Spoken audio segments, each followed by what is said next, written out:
네, 안녕하십니까. 더불어민주당 가짜뉴스 대응단 5월 30일 금요일 민주파출소 제보 및 주요 대응 현황 브리핑하겠습니다. 5월 30일 9시 기준으로 3,500명이 방문하였고요. 죄송합니다. 35,000명이 방문하였고 22,348건이 제보되었습니다. 매체별로는 SNS가 26.92%로 가장 높은 수치였고요. 네이버가 22.24%, 커뮤니티가 15.57%, 유튜브가 11.80%의 순서로 제보되었습니다. 한 주 내내 DC인사이드, 에브리타임 등 다양한 온라인 커뮤니티와 오픈 채팅방 등 온라인 채널을 통해 이재명 후보에 대한 신변 유력 글이 이어지고 있습니다. 특히 어제인 5월 29일 DC인사이드 국민의 갤러리의 한 이용자가 대통령 경호처 채용 공고를 공유하며 부정선거로 당선 시 플랜 B로 독살시켜야 하니까 대통령 경호처에 지원해라는 글이 작성된 것이 확인됐습니다. 비록 이 글에서는 이재명 후보를 명시적으로 언급하지는 않았으나 작성된 장소나 맥락상 이재명 후보를 겨냥했을 가능성이 매우 큰 것으로 판단됩니다. 이번 주에는 이재명 후보에 대해 죽음과 연관된 악의적인 허위사실을 유포하는 행위도 있었습니다. 5월 27일 APM 코리아 커뮤니티에서는 이재명 후보가 타인을 살해했다는 허위사실을 유포하여 후보의 명예를 훼손한 행위가 제보되기도 했습니다.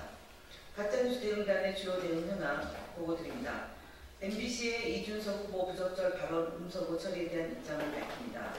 MBC가 대선 토론 제3차 주간 방송사로서 이준석 후보의 부적절한 발언을 음성고 처리한 것은 책임 있는 조치입니다. 그러나 국민의힘이 이를 검열이라고 비난하고 있는 상황은 얼토당토하지 않습니다.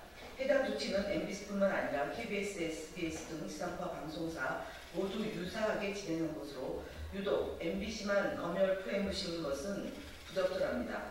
국민의힘은 아무리 MBC가 불편하더라도 공사문하시기 바랍니다.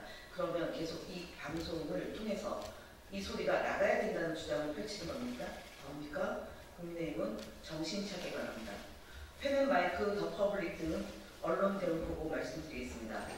펜앤마이크 5월 29일자 보도에서 오차 범위 내에 있는 두 후보 간의 지지율 차이에 대해 역전, 골든크로스라는 표현을 사용하며 서열화를 단정했습니다. 이는 명백한 규정 위반입니다.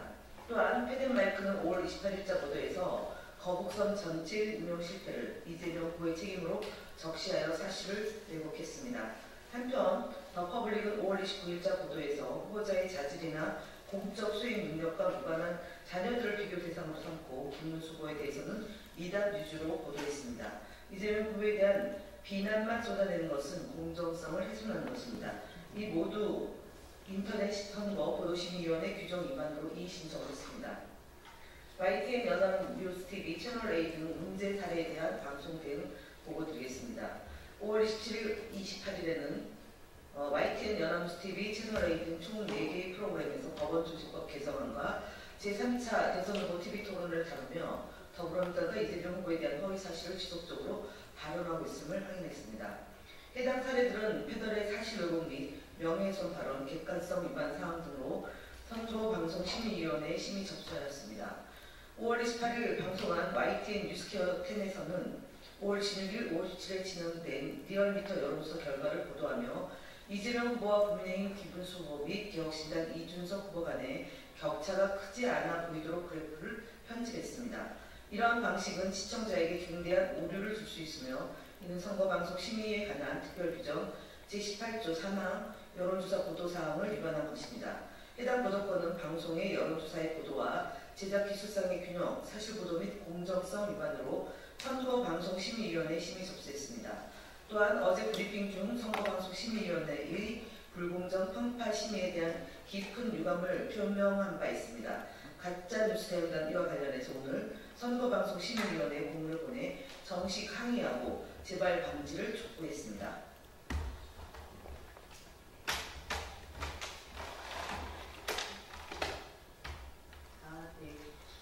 네, 지금 이 자리에는 독일 공영방송에서 저희 가짜뉴스단에 대한 취재를 진행하고 있다는 점 말씀드리겠습니다.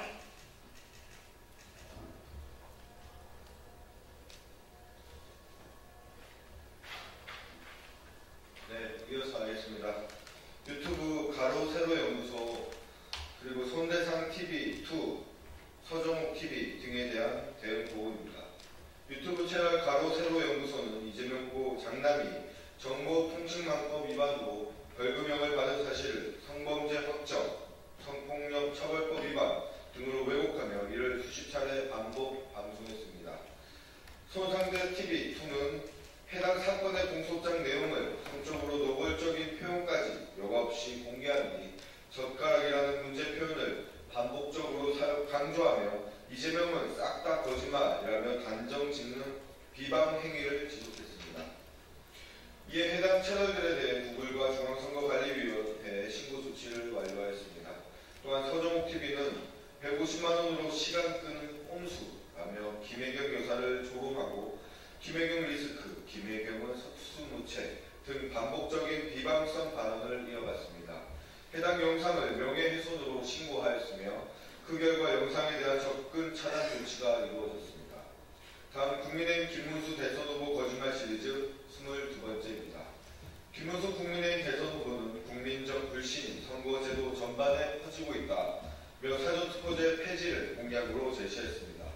하지만 5월 29일 인천 계양구에서 직접 사전투표에 참여하며 투표를 안 하면 손해, 적발하면 판을 개업할 수 있다라고 발언하였습니다. 사전투표를 믿지 못하겠다면서도 사전투표를 안 하면 손해라니 도대체 어느 장단에 맞춰야 할지 모를 노릇입니다.